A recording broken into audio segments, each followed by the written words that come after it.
not to strangle. But when he resisted, his voice faltered. I lost control. A collective gasp ensued. Dr. Caldwell stepped forward, anger flaring in his eyes. "You condemn yourself. Viscount, confess now, and spare us further cruelty." Marceau turned on him. "And you, doctor, you who tampered with his medicine, do you think that frees you from suspicion?" Suddenly the room erupted. Sim shouted, "And not for your theatrics," and hurled his consultation notes at the hearth. Lady Constance cried, "This is madness," as she clutched her purse. Meme. Dupont's face twisted with rage and grief. Even Miss Whitfield stood, notebook clenched, her calm voice shattered. Poirot raised both hands, silencing them like a maestro. "Messieurs, mesdames, calm yourselves." His voice, though soft, carried an authority that stilled the tumult. "We are not here to indulge mutual recrimination, but to seek the truth." He pointed to Marceau. "Monsieur, you have admitted to tampering with footprints and the scarf. That aligns with our nighttime discovery. Yet the question remains, who garroted Monsieur Desjardins, and why?" Marceau's shoulders sagged. "I found him already strangled." "I swear I did not apply the cord," Elodie gasped, horror coursing through her. "Then someone else. Someone with a keener will to kill." Dupont's lip curled. "Dr. Caldwell, you claimed ignorance of the narcotic in Desjardins' wine, but were you present at the wishing tree to administer the cord?" Caldwell's eyes narrowed. "I was in the billiard room until past 1. I have no motive to kill him, only to treat him. Your callous suspicion is unwarranted." Heathcote cleared his throat. "Perhaps we should re-examine the timeline." He tapped his notebook. Marceau left the billiard room at 1:45. Caldwell arrived to treat Lady Constance's headache at 2. Elodie was seen returning to her suite at 1:35. The doctor admitted the brief trip to Desjardins' study at midnight. The only unaccounted moments belonged to Miss Whitfield. All eyes turned on the governess. She stood frozen, trapped in the spotlight. Poirot leaned forward. "Mademoiselle, you tutored Mademoiselle Blanchard in the early evening, yet your nighttime movements were unrecorded. What were you doing between midnight and 2? Whitfield's voice was barely audible. I walked in the gardens. I could not sleep. I did not see anything, just the moonlight on the roses." Dupont rose, a convenient alibi for wandering near the scene of the crime. Lady Constance sniffed. "Your notebook contained no mention of your stroll." Whitfield's eyes filled with tears. I tore out the page. It spoke of letters I wrote to Monsieur Sims, and I feared it would implicate him further. I did not mean to hide evidence of murder. Marceau shook his head. "So you watched and did nothing?" The governess sank into a chair. "I was afraid." Silence fell, heavy and charged. Poirot watched them cruelly, steepling his fingers. "You see," he said softly, "fear can be as binding as guilt, yet it is not proof of murder." He turned to Heathcote. "Inspector, have the timeline verified again, focusing on the brief windows each suspect occupies. Only by narrowing those gaps can we determine who had the opportunity to apply the dirt." He faced the suspects. "For now, you may disperse, but know that area and I will remain vigilant. In these tensions, alliances will form and betrayals will follow." As the group broke apart, some lingering in whispered alliances, others retreating to solitude. I felt the manor tremble on the brink of revelation, poison, theft, threats, and now open accusations. The tapestry of intrigue had become a knot of suspicion. Yet in the midst of the storm, Poirot's little grey cells continued to turn, sifting through emotion and deception toward the single thread that would unravel the crime. And I sensed that, despite the chaos, the final act would soon be upon us. Chapter 12. The confrontation lit that afternoon. Poirot summoned Dr. Owen Caldwell to his book-lined study. The hour was hushed, the fading light casting long shadows across the leather armchairs. Caldwell entered with cautious steps, removing his gloves and placing them neatly on a side table.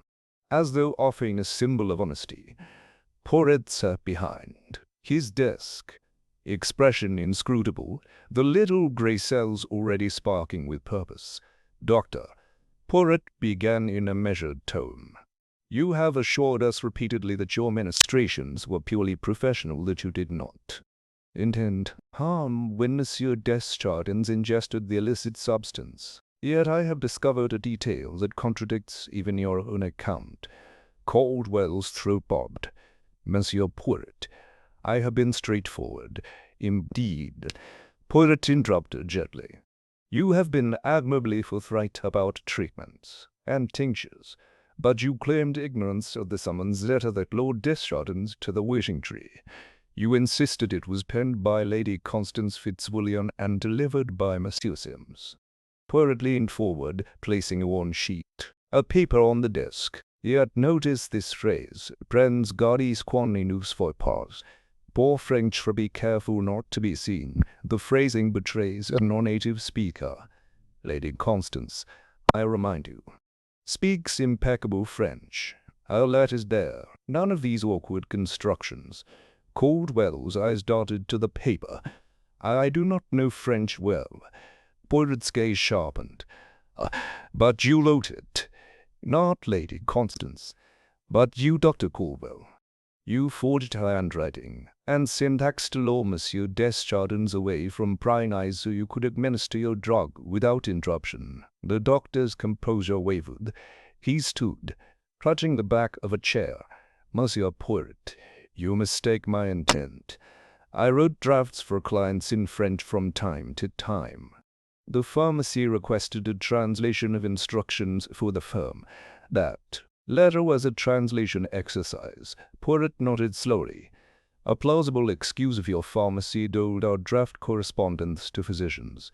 Yet the hospital records show no such request. Moreover, the paper bears the watermark of Styles Manor Stationery, not the pharmacy's headed sheets. You penned this under Deschardins's roof, with his materials."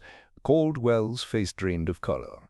He sank into Poirot's chair, voice barely a whisper. "Yes, I wrote it, but it was meant only to bring him to the tree, to confront him. I suspected he planned to change his will again, leaving clear stipulations that might harm my future practice. He paused, as though struggling for breath. Poirot lowered his eyes, letting the silence weigh heavily. Then he spoke quietly. "You have motive fear of financial ruin and opportunity, having delivered Lady Constance's message to him at midnight. Yet you maintained you never touched the garret. Tell me, Doctor, why did you leave the cord by the tree?" Caldwell's shoulders shook. I intended only to frighten him. I meant to show him his betrayal of trust, to force him to reconsider. The drug would render him panicked. The sight of the cord, his own design, a ceremonial restraint used in my research on ancient medical devices, would shock him into confessing. I never intended to strangle him, yet strangled he was. Poirot murmured. "Your chemical would have incapacitated him, but it did not kill. The cord did. After your potion took hold, someone with resolve to kill used your trap to finish the deed. That was not you." Caldwell looked up, tears in his eyes. No, I did not kill him. I returned to my quarters to tend to Lady Constance's headache. I never saw him again." Poirot studied his face, then placed a gentle hand on his arm. "You acted rashly, Doctor, but not with murderous intent. Your greatest mistake was forging that letter, an act you believed would force a confession, but which only deepened the darkness." Caldwell bowed his head. "I confess to the letter, to the drug, even to the card's placement, but not to murder. Poirot nodded, and in confessing these, you clear yourself of the greater crime. For only one among us possess both motive and the cold determination to use it Garrett to kill. We must now turn our attention to that person who used your tools and your deception for murder, hoping you would bear the blame. With careful deliberation, Poirot produced a folded fragment of parchment and extract from the banker's personal notebook, recovered this morning from a hidden drawer. The notebook page detailed a clandestine meeting. Midnight confirmed with HS that funds had been diverted. Meet a tree. He looked up at Caldwell. HS Harold Sims. He alone had both the access to your prescription and the motive to silence Desjardins permanently, for fear the banker's reforms would expose his misappropriations. Caldwell's eyes widened. Sims, he loved money more than duty. Poirot rose, cane tapping the floor. Dr. Caldwell, you will be cleared. Inspector Heskett, we have our culprit. The final act awaits. As the door closed behind Caldwell, Poirot turned to me. Mon ami, the tiger is cornered. But one must never let haste mother the demon. We shall gather all suspects for the reconstruction tomorrow, and then reveal the truth in full. Outside, the wind rustled the ancient oaks, as if heralding the end of the mystery, and within the quiet study, Hercule Poirot's little grey cells gleamed with anticipation of the grand reveal that would bring justice at last. Chapter 13. A desperate attempt to escape deep into the night. Sleep Fred Starr's manor. The corridors lay shrouded in shadow as Poirot and I patrolled discreetly, awaiting the hour when Monsieur Harold Sims would receive the summons to face Inspector Heskett's final questioning. The doctor's confession had cleared one suspect, Dr. Caldwell, and now all eyes turned toward Sims. I noted the flicker of lantern light through windows as we passed. The quiet murmur of staff prepared for an early inquiry at 2 o'clock. A soft rap sounded upon the door of Sims's quarters. Poirot paused, listening. He arrives, he whispered. Be ready. Inside, the footman turned secretary stood by his writing desk, face drawn, clutching a packet of papers that glowed pale in the lantern's light. The note in his hand read, attend the library for a final questioning. At once, as Sims crossed the threshold, stepping into the corridor, Poirot and I emerged from the shadows. Sims started, color draining from his cheeks. Monsieur Poirot, Hastings, he stammered. I have nothing to hide. Poirot's eyes were solemn. Monsieur Sims, the time has come to account for your actions. His voice carried the quiet authority of inevitability. Sims pressed the papers to his chest. Then I shall see the inspector at once. He moved briskly toward the library door. You will do no such thing, Poirot said, stepping before him. You have destroyed evidence before now you seek to flee. Panic flickered across Sims's face. He threw the papers onto the floor and bolted for the servants' passage that led to the stables. His footsteps rang against the stone floor. Hastings, Poirot called after him quietly. We raced down the corridor. I grabbed Poirot's elbow as he raised his cane. There are guards at every exit, he noted, though his voice was low, urgent. But he may slip through the underground tunnels at the stairwell. We caught a glimpse of Sims's dark figure vanishing into a narrow archway. We pursued, minds aflame with the knowledge that capture was essential not only to justice but to the safety of witnesses. Full of Sims escaped, the banker's final will and Caldwell's confession would vanish with him buried by greedy hands. Turning a corner, I saw Sims rifling through the packet he'd dropped a sheaf of Desjardins's personal account. Letters, legal documents, and a letter bearing his own handwriting. He thrust them into a small cupboard beneath the stairs. Poirot and I arrived at that doorway. Breathless, stop, Poirot commanded. Sims snapped the cupboard shut and turned, breathing heavily. You will not find what you seek here. I examined the latch. He hides evidence, perhaps the original will. Sims squared his shoulders. Panic hardening to defiance, you think you have me, but you lack proof. He reached inside his jacket. I will not go back to that den of inquisition. Poirot's little grey cells would. You wish to escape the law-rod labyrinth, but you cannot escape the truth. He stepped forward. Cane extended. Hand over those documents. Fury and fear widened in Sims's eyes. He lunged for the door handle, but Poirot anticipated. The move one fluid twist of his came and the door was barred. Sims hissed, stepping back. You dare confine me. I confine no man unjustly. Poirot replied, voice steely. You can find your employer through his fate by forging letters, tampering with medicine, and drafting instructions for his demise. Now you shall account for your conspiracy. Sims turned, eyes dotting a fatal mistake. Poirot's gaze caught the glint of steel in Sims's hand, his slender pruning hook blade, stolen from Leclerc's lodge. Used to sever the cord and now reimagined as a weapon. Sims raised it, trembling. Come no closer. He spat. I will defend myself. Poirot's face softened. Monsieur Sims, there is still Henri's friend if you choose it. He sank into a gentle, but unmovable stance, holding Sims's. Gaze dot in that moment. Footsteps echoed from the main floor. Inspector Hercule and two constables arrived. Lanterns raised. Sims's defiance wavered when he saw their uniforms. He hesitated, blade quivering. Drop it. Hercule commanded. Peace. Sims, your resistance only deepens your disgrace. With a strangled cry, Sims let the blade clatter to the floor and dropped to his knees, hands raised. I am undone, he whispered. Poirot nodded. Merci, Inspector. Monsieur Sims shall accompany you. But first, we retrieve the hidden evidence. He pointed to the cupboard.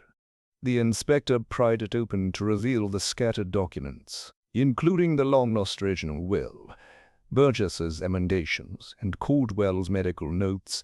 Hercule pocketed the will. This settles the inheritance. These, he nodded at the medical notes, confirm our doctor's limited culpability.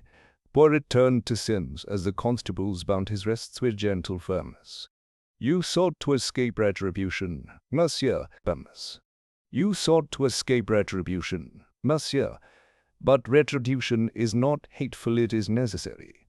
His eyes held no malice, only the justice of immutable reason. Dr. Sims was led away. He cast a final glance at Poirot and whispered, I wanted only to protect myself, and yet you imperiled another.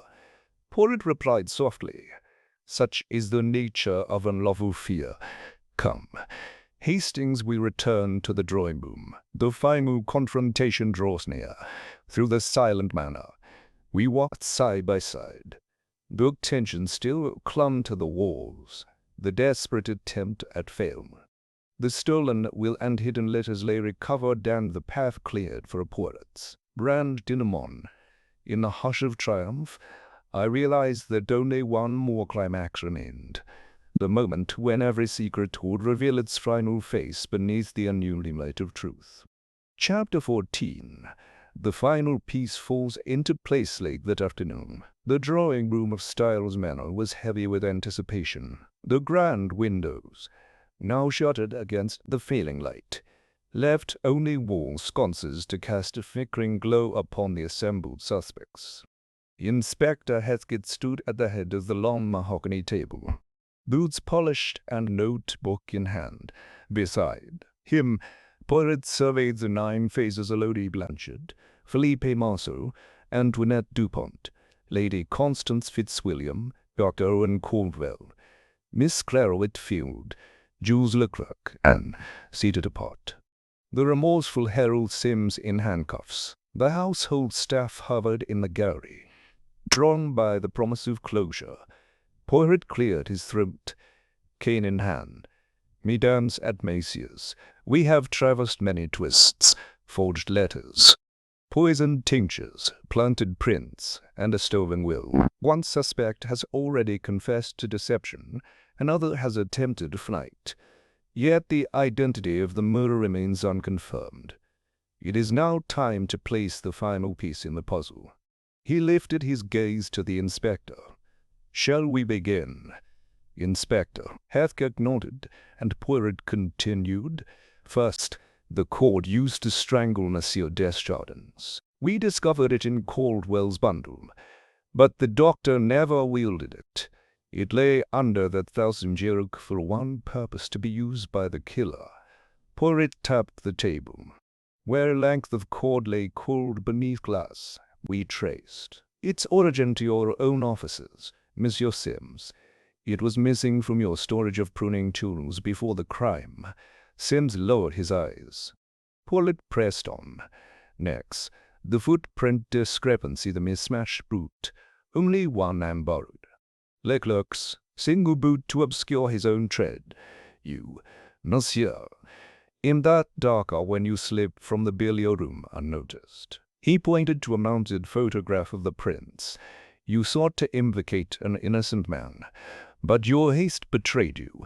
A tremor ran through Sims's shoulders. Poirot paused, letting the weight of those two revelations settle before unveiling the crowning detail. He lifted from the tray a small fragment of linen, the black silk thread. Each suspect recognized it, part of Marceau's coat lining. But Poirot raised his other hand to counter the deception. This thread was transferred, not from Marceau's coat, but from the lining of your own. You pocketed a fragment from the banker's clothes in your haste, thinking to frame others, even Marceau, out the pattern of silk matches your own shabby cutaway." Marceau blinked in bewilderment. Sims's jaw dropped. Poirot allowed a faint smile.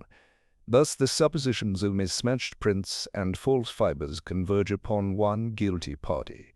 He turned his gaze to Lady Constance. "You witnessed Sims's furtive manner that night."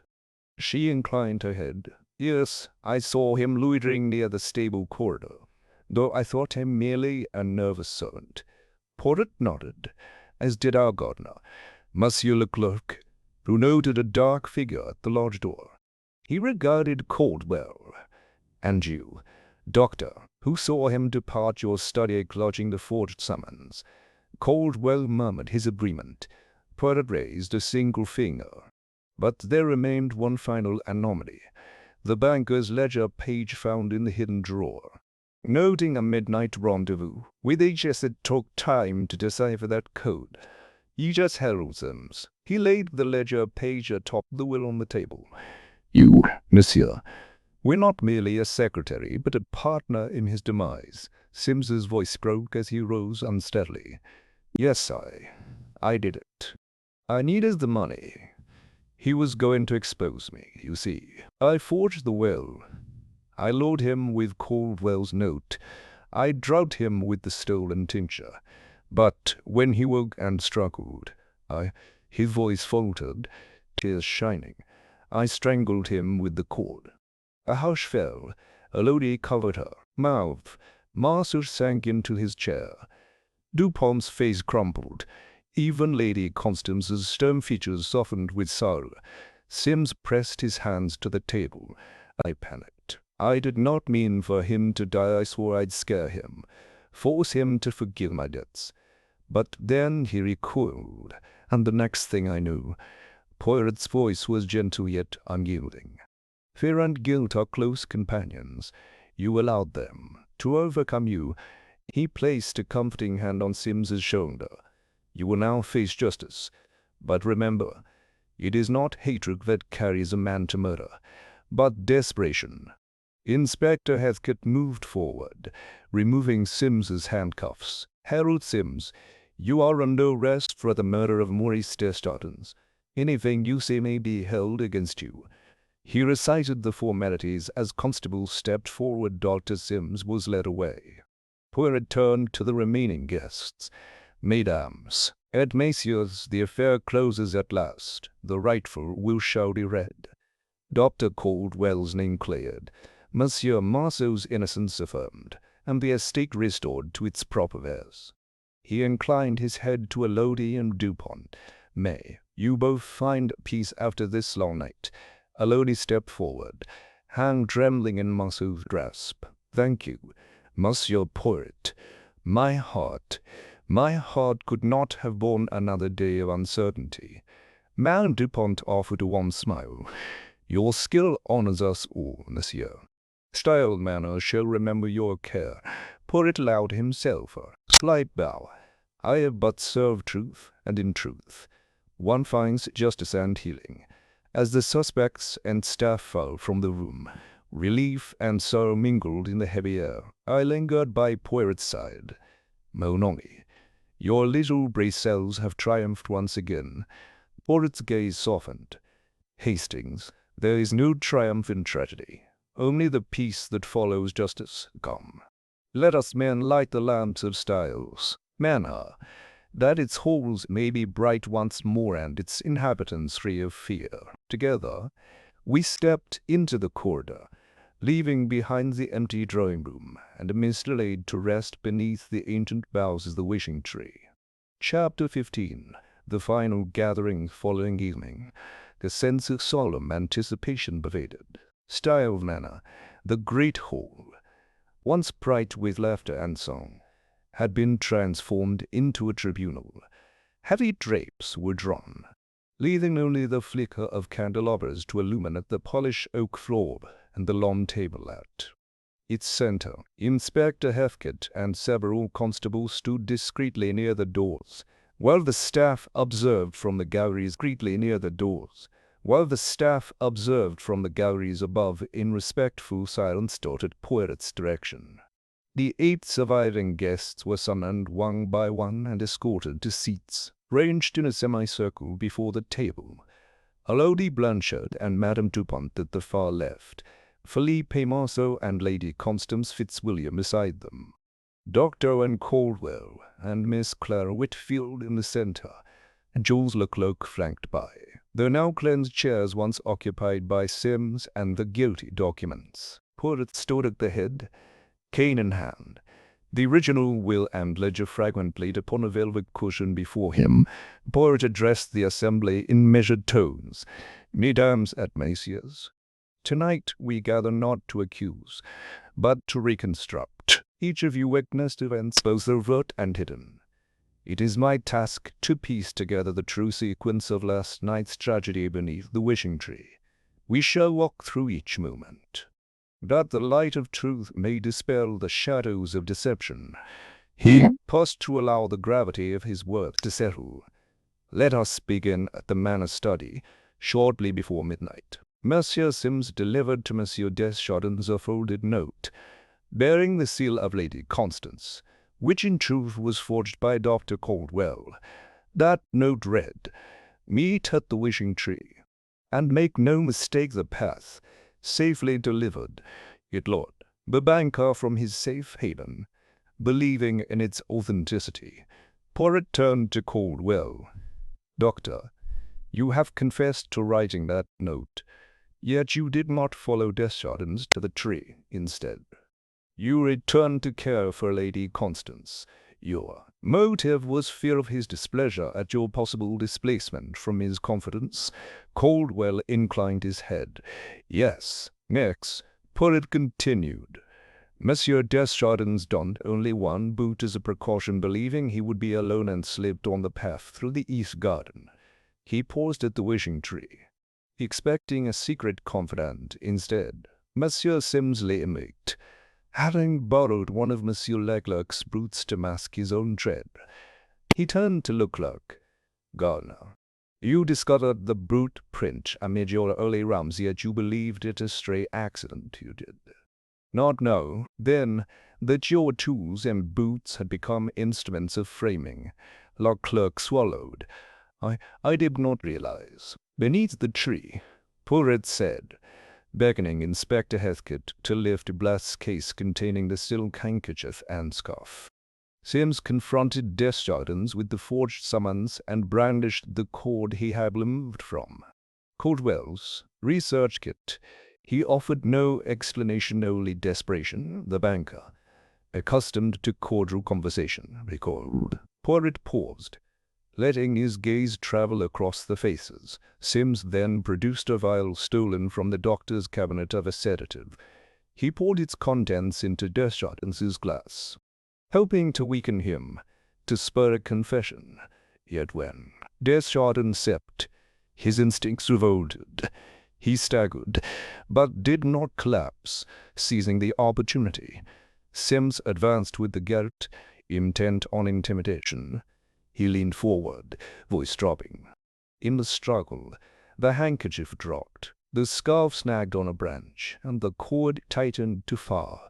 The banker's hands threw up, choking him as he gasped. Only the master's resolve saved him from immediate unconsciousness, a resolve that would pulse until Sims's final tightening ended it. A collective intake of breath filled the hall. Ololi gasped softly. Marceau closed his eyes. Lady Constance gripped her armchair. Poirot straightened. After the deed, Sims fumbled to stay the scene. He laid Deschartres gently on the grass, ranged the fragments of torn scarf, a silk handkerchief, and buried the locket beneath loose soil, believing the drug would mask his presence. He discarded the vial. Then he fled to hide the will and ledgers, intending to frame another and to disappear into the night. He gestured to the seat formerly occupied by Sims. "Inspector, display the original we retrieved from that hiding place." The constable stepped forward and placed the will upon the table. Poirot picked it up reverently. "Here lies the true testament of Maurice Deschartres, naming Lady Blanchard Soler, the choice made from genuine affection and gratitude. Yet the falsified draft hidden in the study bore yet another name, his niece, Madame Dupont, which had been destroyed in Sims's early purge of old documents. Madame Dupont, I shimmered, regret mingling with relief. Elodie reached for Marceau's hand. Poirot replaced the will and continued, voice gentle, thus: "The final piece falls into place. The forged letter, the borrowed boot, the stolen sedative, the misplaced fragments, the buried tokens, and the mislaid will. Each step was conceived by Sims in panic, executed in haste, and exposed by the little grey cells." He turned to Inspector Hercule. "Inspector, I leave you to see that Monsieur Harold Sims receives his due, as for the rest. You will restore this will to its rightful signatories, and Dememy Blanchard will find her inheritance intact." Poirot lowered his voice, addressing the group. "Samus, tragedy has passed through these halls, but justice has prevailed. Let us offer one another forgiveness where it is needed, and let the memory of these dark hours guide us toward wisdom and compassion." A hush fell. Then Elodie rose, stepping forward to place a gentle hand on Poirot's arm. "Monsieur Poirot," she said, voice quivering, "you have restored not only my future, but my faith in human kindness. We are grateful beyond words." Poirot bowed his head. "It has been my privilege." "Mademoiselle, may the wishing tree now harbor only hope," as the assembly dispersed some in tears of remorse. As in quiet release the candles flickered, and the manor felt, for the first time since that fateful night, safe again, and I, standing beside my friend, sensed that the little grey cells had truly given their final gift, the illumination of truth, the balm of justice, and the promise of a new dawn at Styles Manor. Chapter 16. The Review. Late that evening, in the glow of a single oil lamp, Poirot convened one final gathering in the open-air drawing room. The air was hushed. Each attendee seated in a stiff-backed chair ranged in a semicircle. Elodie Blanchard and Madame Dupont nearest the window, Philippe Marceau and Lady Constance Fitzwilliam to their right, Dr. Owen Caldwell and Miss Clara Whitfield in the center, and Jules Leclerc beside the hearth. Inspector Hercule stood behind Poirot, ready to record these closing moments. Poirot began softly, placing his cane across the hearth's edge. "Mesdames et messieurs, You have borne witness to my reconstruction of events, the forged summons, the borrowed boot, the stolen sedative, the misplaced fragments, and the concealed will. You know how Hercule Sims, in desperation, carried out the killing, and yet another deception remains to be laid bare, the fate of the silver locket and the identity of the woman it portrayed. He stepped to the table, lifting the small glass case containing the tarnished locket. With gloved hands, he opened it, revealing the delicate portrait and lock of auburn hair. This memento belonged to one Eleanor Bouchard, a young woman of Parisian society. She was the banker's first love, his fiancée in youth before family disgrace forced her departure.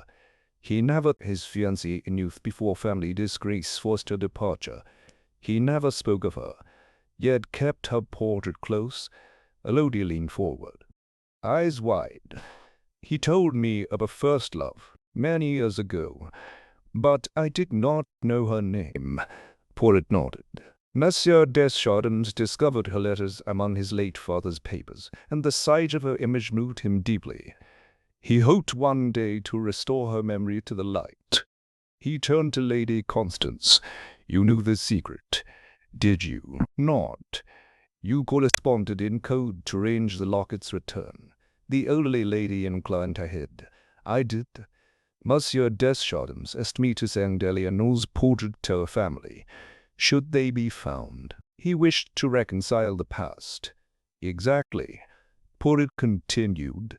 Yet Colonel Emile Bouchard, Eleanor's brother, died in the trenches, the family line ended. No one remained to receive the locket except in memory. He paused, letting the poignancy settle. He then addressed Miss Whitfield. Mademoiselle, you tutored Elodie in French because you studied in Paris and once visited the Bouchard estate. You recognized the portrait instantly and kept that knowledge secret, hoping to secure a link between Elodie and the banker's romantic past. The governess's eyes filled with tears. I thought it would draw them together. I meant no harm. Poirot gave her a compassionate nod. Your intentions were romantic, but misguided, and your silence allowed Sims's plot to proceed. Unchecked, he turned to Marceau.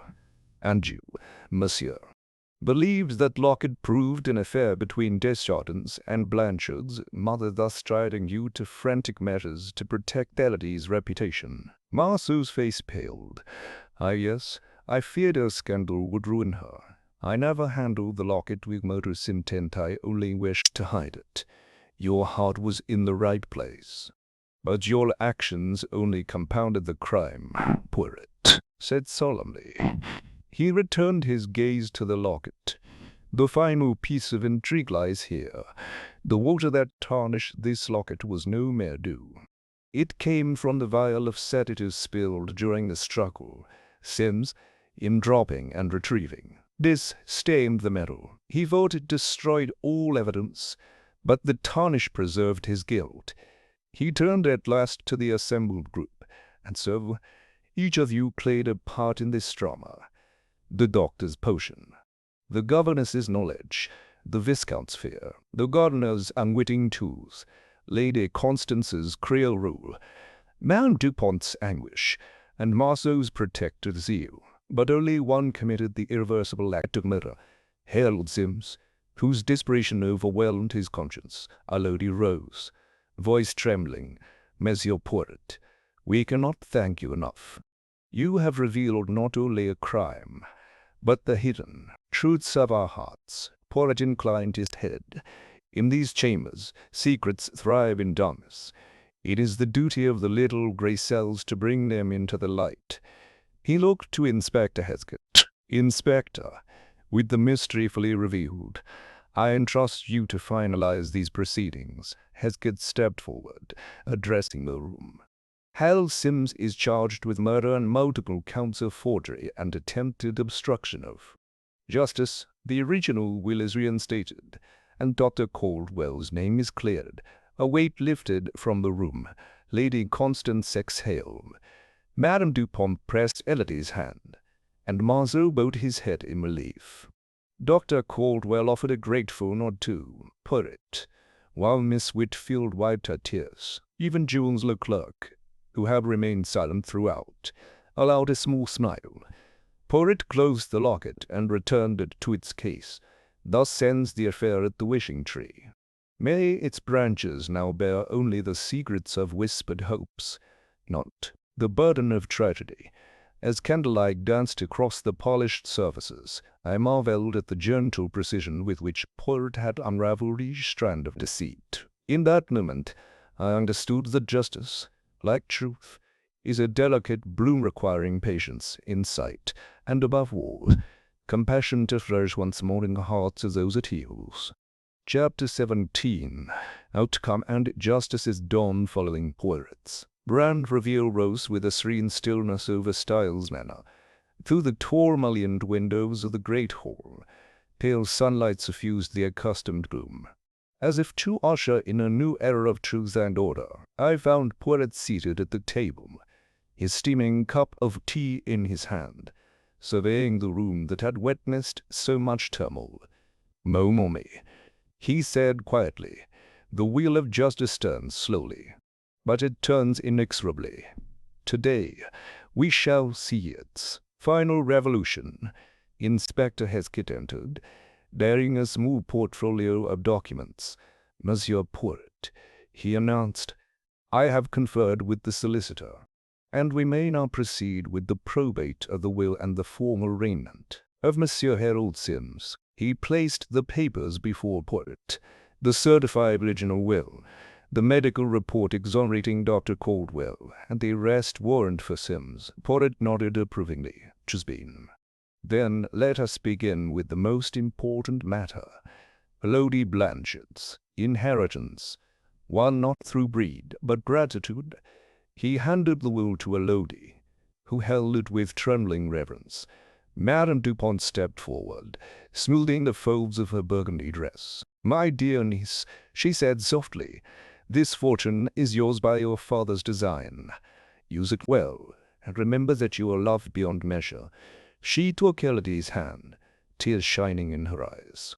Elodie pressed the will to her heart. "Thank you, Aunt," she whispered.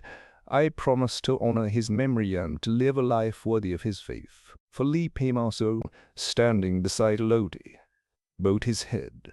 "And I promise to stand by you, no matter what the future brings." Elodie's eyes met his, and in that glance lay the unspoken bond of trust restored. Poirot watched them with gentle satisfaction.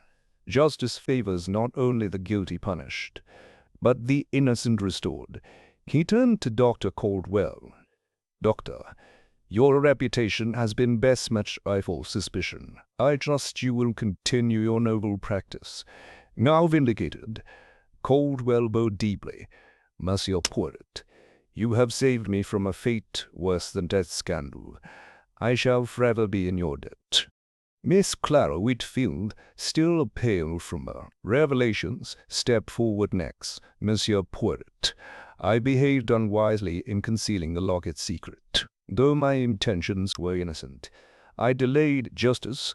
I beg your forgiveness." Poirot inclined his head with kind gravity. "We all make errors of the heart. Your remorse is sufficient atonement, mademoiselle. Yet let this be a lesson. Truth, however painful, must conquer fear." Jules Leclerc, the gardener, approached with rough, honest steps. "Monsieur Poirot, I regret my earlier silence when I first saw those prints. Forgive my timidity." Poirot smiled. "Your integrity remained intact. You did no wrong, save in waiting for a clear light. Your service to the estate is beyond reproach." Lady Constance Fitzwilliam, elegant as ever, offered her white-gloved hand. "I owe you gratitude, monsieur, for protecting me from suspicion." He took her hand gently. "Your cooperation helped illuminate the path to truth. That is thanks. Enough. Finally, all eyes turned to Inspector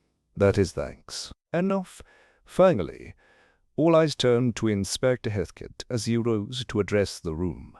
"Monsieur Sims has been taken into custody. He laid the arrest warrant on the table. He will stand trial for murder, forgery, and obstruction of justice. With this, we bring an end to the darkness that enveloped these grounds. A hush fell as Sims, escorted by constables, entered the hall. His shoulders were stooped, his gaze hollow. He paused in front of the assembly, then turned to Poirot. "Monsieur Poirot," he said, voice hoarse, "I am ready to face the consequences of my crimes." Poirot's expression was grave. He stepped forward and placed a hand upon Sims's shoulder. "Justice demands that you answer for your actions, but remember that confession is the first step toward redemption. May the outcome of your trial reflect the full measure of the truth you have now confessed." Sims inclined his head and allowed the constables to lead him away. The manor seemed to exhale, the weight of guilt lifting from its ancient beings. Poirot returned to the hearth, where the morning light now spilled across the polished floor. He motioned for me to accompany him. "Hastings, the affair is concluded, the innocent restored, the guilty to judgment. Our work here is complete." I poured him a fresh cup of tea and exhaled deeply. "It has been a journey through deception and despair, yet your calm reasoning never faltered." He offered a small, wry smile. "Chaos tests the spirit, mon ami, but order restores it, and justice, that delicate bloom, requires both time and truth too." Flourish.